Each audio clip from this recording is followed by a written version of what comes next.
Now to a story you'll only see on Local 10 about crime on the high seas. Poachers are literally stealing livelihoods from lobstermen and their families. Local 10 News reporter Janine Stanwood went out on the water to see the problem firsthand. We are in Marathon, just offshore. Lobstering, as you can see, it is big business here in the Florida Keys. But wildlife officers say they are cracking down on people trying to take advantage of locals. Captain James Platt, and I've lived here all my life. We're faced with some pretty heavy obstacles out there.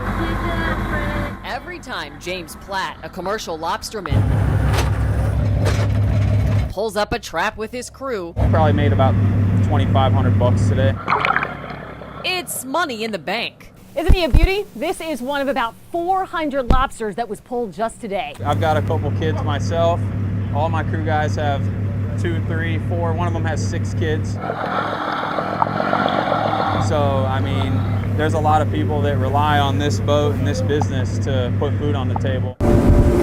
But on September 4th, before sunset, Florida Fish and Wildlife officers say a man and a woman on this personal watercraft started pilfering 8 of Platt's traps, pulling them alongside their vessel and stealing the spiny lobster inside. An undercover officer spots them, stops them, and says 23 of the 32 lobster were undersized.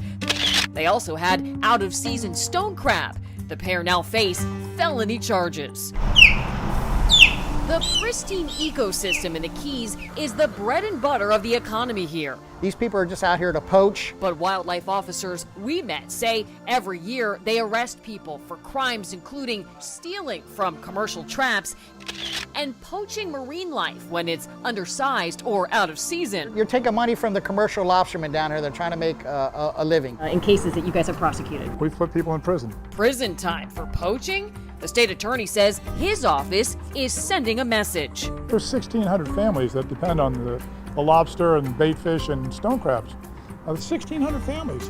And people that come down here and rob their traps and even come and just take undersized lobster, undersized stone crab, undersized fish, we're seeking jail time. We know it goes on, and to be quite honest with you, it's something we deal with on a pretty regular basis. We're trying to curtail it all the time.